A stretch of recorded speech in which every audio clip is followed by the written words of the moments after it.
If you remember, we addressed unity's first two basic principles. God is and I am.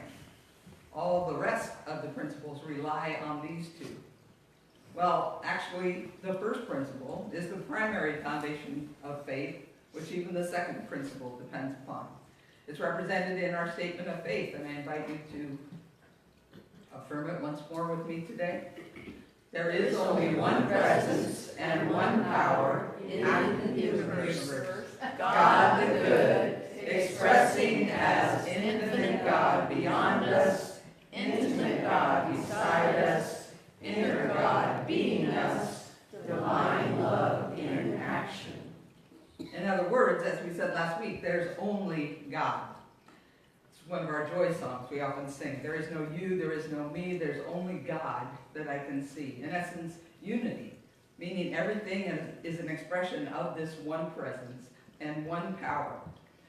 Sort of like, I won't make it strictly like, but it's sort of like the scientific unified theory, that there are those in science that are attempting to explain everything through a unified theory. We also acknowledged last week that God is a word that we use that is essential for something that is essentially beyond words, that there are no words that can capture this essence of God that we talk about. We also said that it's a loaded word with lots of religious, cultural, and personal perceptions, preconceptions, making unpacking all that baggage central to our spiritual journey. That if we want to grow and expand our relationship with God, we've got to be willing to look at all of those tapes and preconceptions and teachings that we've grown up with and that often now exist within us without us being aware of that. Be able to mine those out, bring them out into the light, and determine what works for me now, what do I really believe now, and alter our concept of what that word means accordingly. As we do that, we are able to heal and expand and integrate our understanding and our experience of that unnameable and inherently mysterious essence in which we live and move and have our being. No matter how far or how deep we study, there's always going to be more that we can't grasp completely. So the God of unity is definitely a God that involves mystery. And that's why unity is principally a mystical path, meaning we're each called to do our own work, including study, reflection, healing, forgiveness, integration, prayer, and meditation, always seeking God's guidance from within us. We can learn about what others believe about God. We can use those pointers, those poetry, the things that may inspire those feelings in us, but we always have to come back to do our own work, going within ourselves. In short, we concluded that God is the one presence and one power that is life, love, unity, truth, the all in all, the ever-expanding, ever-unfolding, upward progressive movement of life in which we live and move and have our being, and which can never be fully described by words. But it can be experienced in a multitude of ways that all take us out of our limiting selves into something greater, awakening us to our own true spiritual nature, which was and is our second basic principle, I am. We talked about last week that in unity we name this I am our Christ essence and or our Christ potential, our inherent divinity, once again bringing an expanded metaphysical meaning to traditional religious words as we work to heal and expand those old preconceptions that we grew up with. We claim Jesus as our primary master teacher, acknowledging that there are many other masters who also inform our spiritual journey. We recognize that the love embodied in the life and teachings of Jesus represents that full Christ expression that we're called to follow. And as we follow that, as we expand our understanding, as we expand our capacity for that love, we follow that into our own being of divine love in the world. And that ultimately means that we're not different from Jesus in kind, but only in degree. That we can accomplish all that he accomplished, that's what the spirit and the teaching of that is about, is that we're all on a continuum of spiritual growth. So God is I am brings us to the remaining three principles that attend to how we live this path. I think, I pray, I do.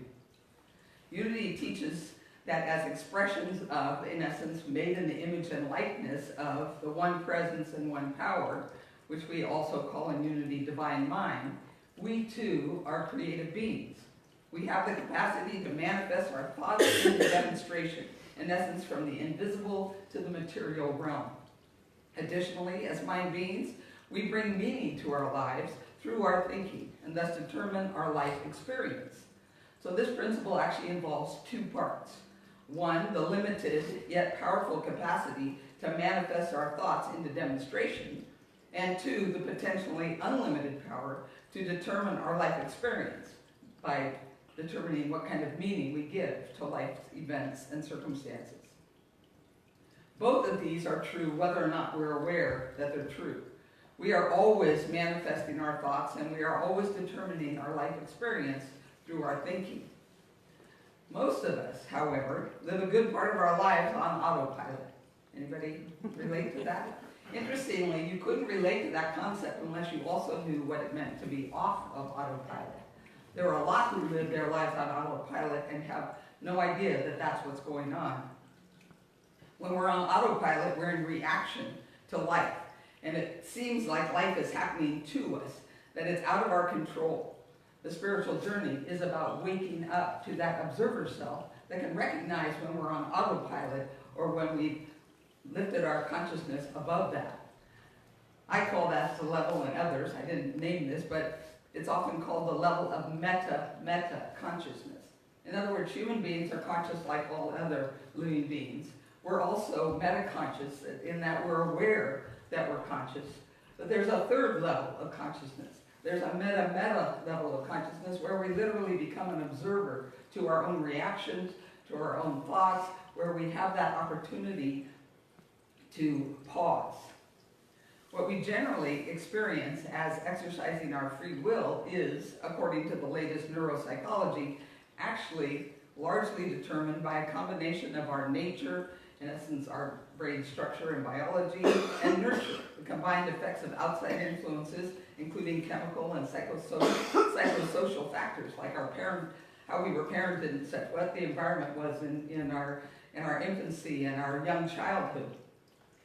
That's not really surprising to us. Most of us know, who have been walking this path, that a good deal of our spiritual journey has been about that psycho-spiritual work of revealing and healing and transforming any and all programming that we are aware we received that involves error perceptions, error beliefs, and error attitudes. How many of you have been walking that path, right? We're looking at, well, I grew up believing this, but now as I bring that into awareness, it doesn't make sense to me anymore. It doesn't work for me anymore. So I need to choose again. And in that choosing, it doesn't just happen automatically, because depending upon how deep those beliefs are, they keep coming up. So it's a constant process of being aware when those automatic pilot beliefs start running our lives so we can choose again. That process of waking up, that process of awareness is greatly enhanced with this spiritual capacity of being aware that we can wake up, that we can access our own meta awareness through psycho-spiritual counseling, through meditation, through the practice of mindfulness, and ultimately through evolving spiritual maturity.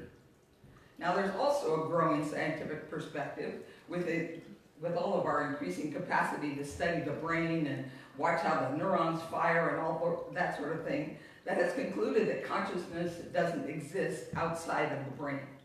Now I would address this perspective before, and I agree with those who would say that approach is limited by inherent bias.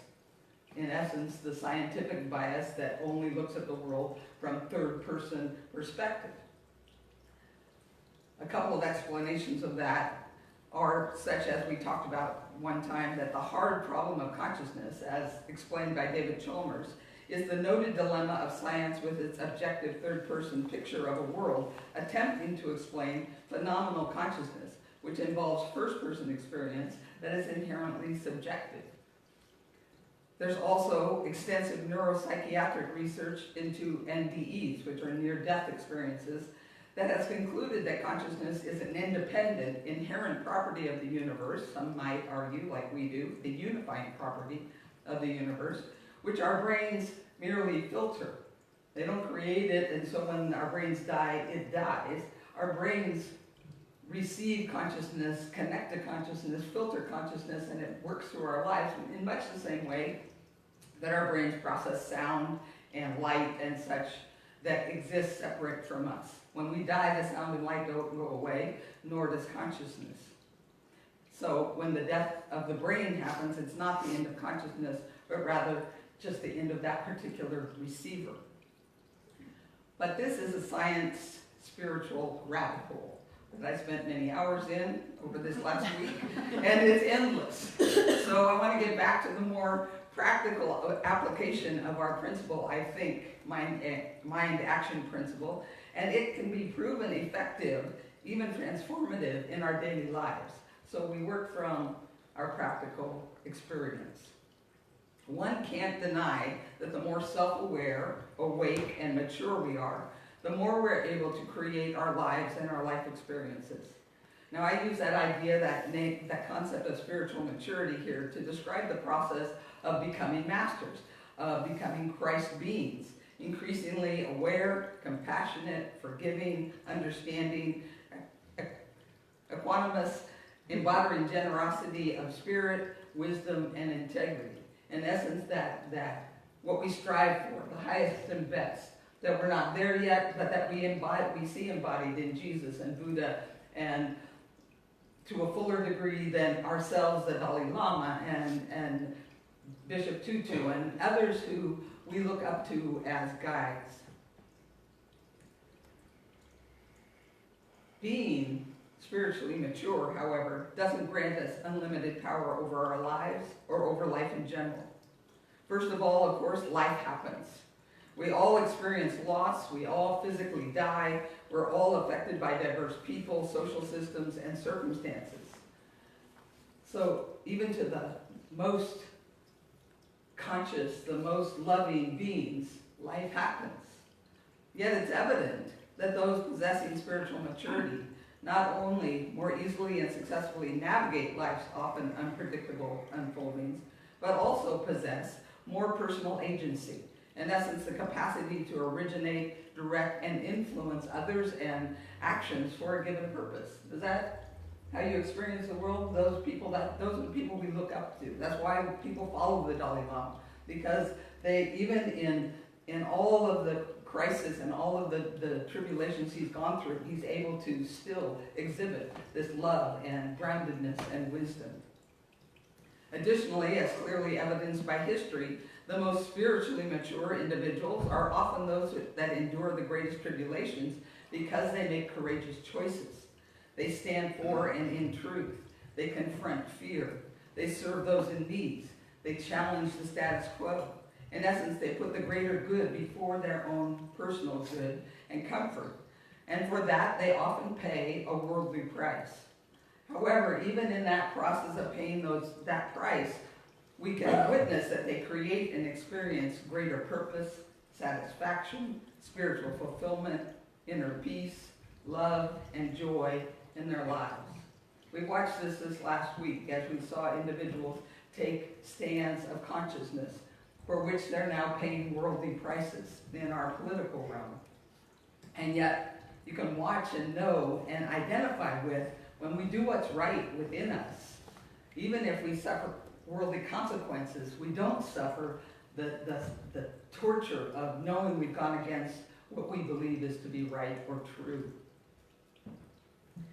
That ability to create joy and love and peace and satisfaction and fulfillment in our lives through those hard choices exemplifies the second part of this principle of mind action, our capacity to fully determine our life experience if and when we're awake to that capacity, that ability within ourselves. Again, there are those that go through life never realizing they have this choice.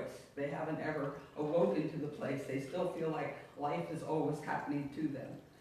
So we give thanks that we get this awareness, and then we practice how to live in it more often than not. awakening and developing our meta consciousness, again, through all kinds of processes, including psychospiritual therapy and studying and spiritual practices and disciplines, including prayer and meditation and mindfulness. All of those things enable us to pause our ego reactions and defer to what I call, again, the observer self, or our higher self, or our Christ awareness.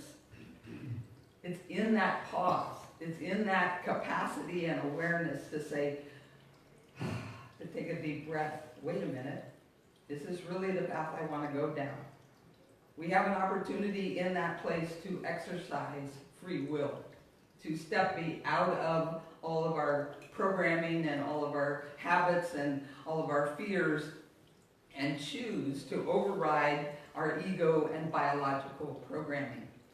Practically speaking, practicing the law of mind action, in essence developing this meta Christ consciousness, involves making a shift from habitual ego reaction to a habitual pause, to before we act, before we speak, to take that deep breath, to train ourselves that we can pause and actually choose rather than just blurt out or take whatever action feels like is our automatic pilot.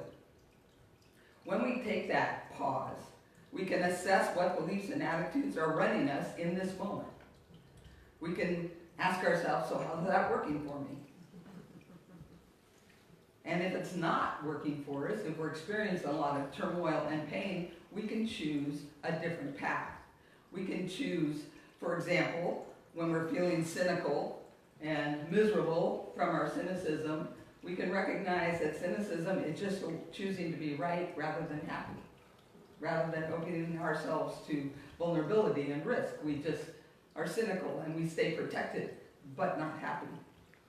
We can recognize also that fear is often giving our power away to false evidence appearing real. Rather than allowing that experience and feeling of fear to just take us over, we can take a pause and say, well, what is this really? And begin to look at that it's really a whole bunch of beliefs that we have that are running us so that we can let them go and choose again. When we pause, we can also choose where we want to focus our attention, which wolf we want to feed. As for those of you that know that story of the Native American story about how do we know what we'll choose? Will we choose what's right or what's wrong? And the elder said, you'll choose by the wolf that you feed, the areas you give attention to. The scripture says, so focus on justice and goodness and all things that are right. And those things will then manifest in your life, just like the Buddha quote from our scripture this morning. We can choose the meaning we ascribe to any given situation. We can just react in frustration, or we can take that pause and say, now wait a minute, this doesn't look like what I wanted. This doesn't look like it's good, but maybe there's something here that I haven't noticed. Maybe there's a lesson here for me. Maybe there's even hidden blessings that I'm not aware of. I know that's happened for me many times in my life, that I thought the worst thing that ever could happen has happened, and in hindsight, I look back and say, that was actually the best thing that ever happened. It's what shifted my life so I can walk down the path that I'm on today. It gives us, as our affirmation says, that 20/20 vision looking forward rather than having to wait till we have hindsight. It also allows us to choose to forgive ourselves and others, which is always about the freedom to have a new beginning, rather than drinking the poison of resentment and regret that leads only to death, emotionally and psychically and spiritually. The thing is, we don't have to make grand gestures in the world to demonstrate spiritual maturity, to practice this pause and make decisions that amplify wisdom and love and forgiveness and compassion. The fact is, anywhere we presence these qualities, we bless ourselves, our own lives, and we bless everyone else we touch. And I believe we add to the collective consciousness that helps form our world as well. Additionally, the more spiritually mature we become, the more I believe we naturally draw opportunities to us, and others draw us to them, where those gifts, those qualities can be manifested and make a difference in the world. So that power of mind action is the daily principle that we live, that allows us to choose God first, to recognize God where it doesn't appear that God is, and to make the choices to live our life accordingly. The fourth principle, I pray, refers to our inherent and direct connection with the one presence and one power through the discipline of prayer and meditation. When I first learned this principle some 25, 30 years ago, there was an emphasis that we got to have a direct connection with God rather than having to go through an intercessor. That hasn't become so major anymore. That's become a much more general understanding that we don't need a priest or someone in a higher status to be a go-between between us and God. And that's a good thing that it's become race consciousness almost, so we have that one-on-one connection. In unity, the other aspect of prayer is our affirmative prayer. It involves aligning our consciousness with spirit within. Because we believe and know that we are one with God, that we are immediately connected to God, rather than praying to that God like it's outside of us, asking for help from outside, we realize that we can activate that presence within ourselves and affirm the truth in our lives. In prayer, we create a sacred space in which we commune with that one presence and one power within ourselves. Unity teaches that prayer and meditation are two parts of a single process, often described as speaking to God and listening for or to God. And we have a 5-step prayer process. It's not dogma, it's not gospel, it's just a suggested practice, and you should have received a handout. Everybody get a handout that describes the 5-step prayer process. If you didn't, raise your hand and Linda will bring you one. It's just so you can take it home and use it as a reference, and also for our new members who are going to be in the class, it's just some information that you'll be able to use. Briefly, the 5-step process involves relaxation, which is ideally that we set aside time each day so our bodies begin to learn this process. It becomes memory. And we begin by relaxing our bodies and opening our hearts and minds as we do in our meditation here. We ask you to begin to breathe deeply, to close your eyes, to let go of any tension that's in your body. That's always the perfect way to begin the prayer time. The second step is what we call concentration. It's closing our eyes and releasing all thoughts of the world around us. Sometimes we do that with a mantra, or sometimes we do that by reading a prayer or an affirmation over and over again, so that we feel ourselves, all of our focus, all of our mind and heart are focused on that one idea. It helps us single focus our brain. And we repeat that until we feel ourselves centered. And when you begin to feel centered, then we move into the third step, which we call meditation, allowing our focused state of mind to move us into a still deeper awareness of God or goodness or divine mind or whatever words you use to describe that space where you just feel that stillness and that connection. And whenever that starts to slip away, you can easily return to concentration. You can repeat the prayer or the affirmation or the mantra again, and then again allow yourself to move into that place of the listening part. We've done the speaking, and then meditation is the time for us to listen for that inspiration of God. As Michelle always reminds us, nobody does that perfectly. Nobody shifts into meditation and then is able to sit there perfectly quiet listening. 1 minute, 30 seconds. The reality is it's a process of being aware of our mind moving and calling it back is all that's needed to create this process of connection. The fourth step, sitting in the quiet, where there's an inner sense of, from the depth of our being, a sense of peace that may include an answer to a problem or a concern that we brought into that time of prayer, or just the sense of assurance that an answer is now unfolding, which is what happens more often for me. I don't get answers necessarily right in that moment, but I get this sense that, okay, I've turned this over now and I'm going to know what's mine to do. And as we move out of that place, we give thanks, which is again the affirmative part of knowing that we have now been guided, knowing that we have turned over whatever is going on, and if there are no issues, knowing that our life has been turned over, and that that inner spirit, that higher consciousness is now connected, and we're listening, and so we will be guided in the right ways. The more we do this practice, the more it adds to that capacity to become, in our daily walk, to shift into the observer. The more we access that space, the more available it comes to us. So that rather every now and then we wake up and go, oh, I've done that again. I spent the last 3 days upset again. That we can discover it in an hour or in a few moments or the minute we. So I'm going to pause and breathe and choose again.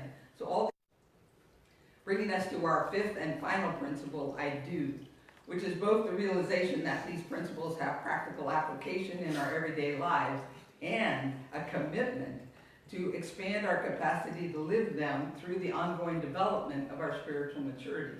I do is the commitment that we're going to practice these things, that we're going to practice waking up, that we're going to practice pausing, and that we're going to practice choosing love over fear in each moment of our lives. For example, practicing the pause that reveals the truth that sets us free, to consciously co-create our lives with mindfulness, prayer, and meditation rather than from an emotional place of reaction to circumstances or to our past. It involves accessing our observer Christ consciousness and disciplines and therapy and healing and education that are necessary. It's making that a focus of our lives so that we can replace our dysfunctional scripts, rewrite our default settings, practice forgiveness and compassion, and choose again. And ultimately, it's about expanding our consciousness so that we can lengthen the pauses, stay awake, and increasingly live from the spiritual maturity of our Christ essence. Namaste.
So I invite you now to get comfortable.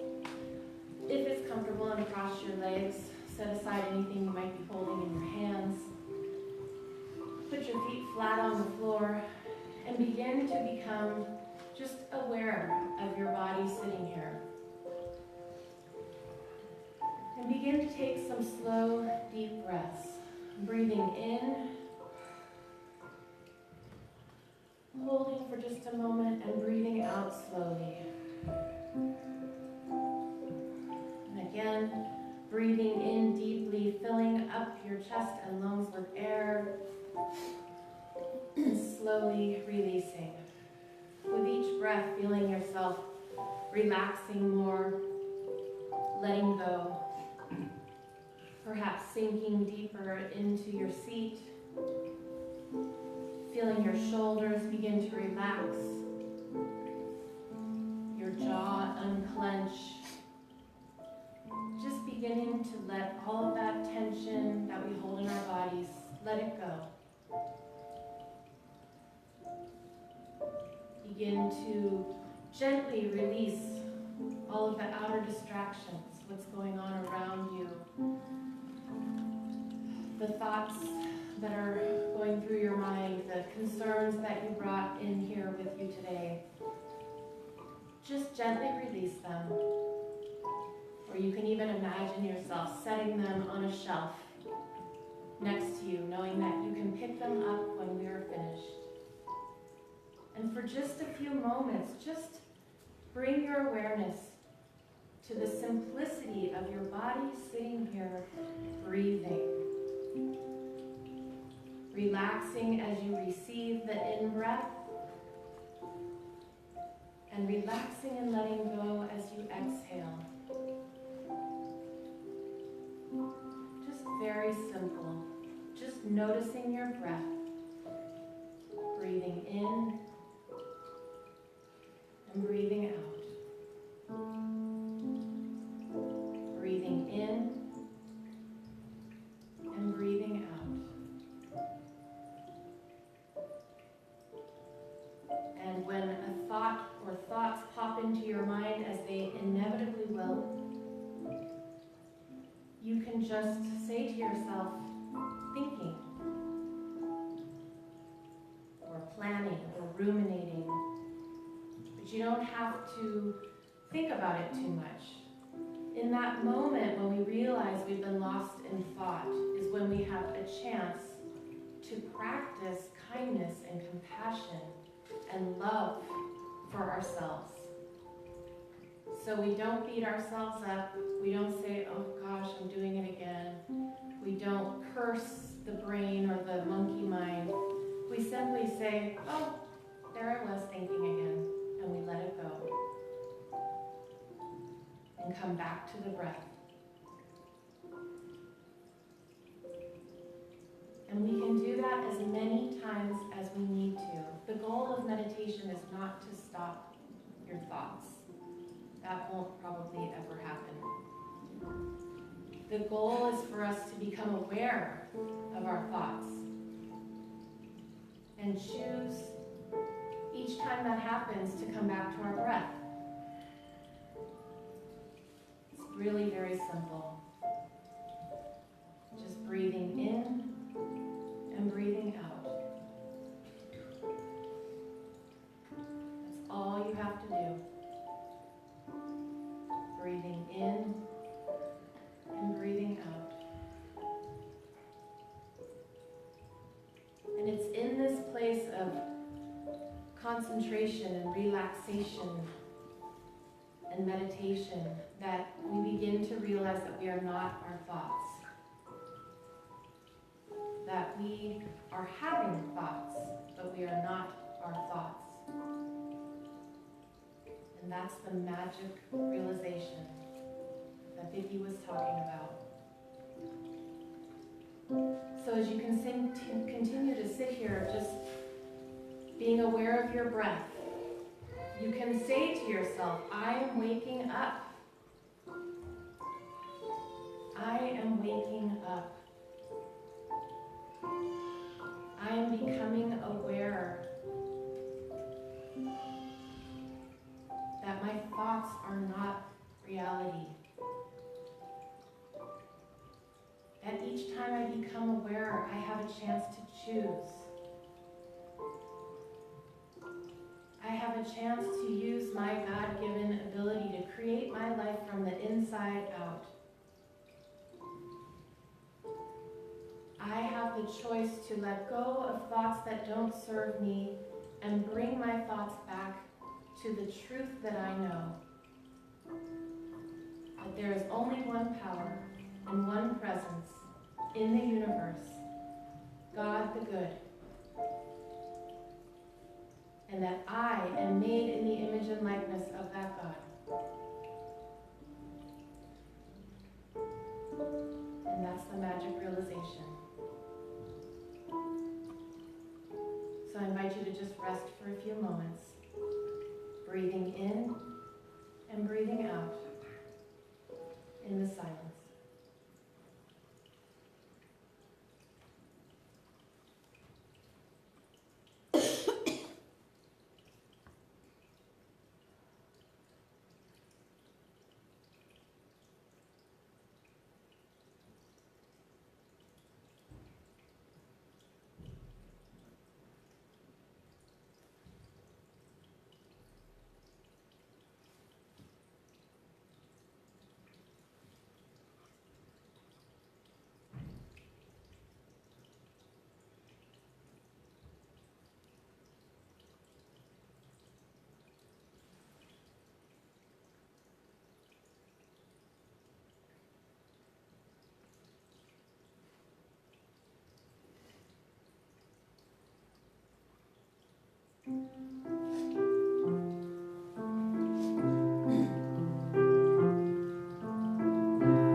To a close, just beginning to move your fingers and toes and bringing your awareness back to this time and place. We do so with an awareness of gratitude, with a feeling of overwhelming gratitude for these truths that set us free, and for this community that supports us in remembering these truths.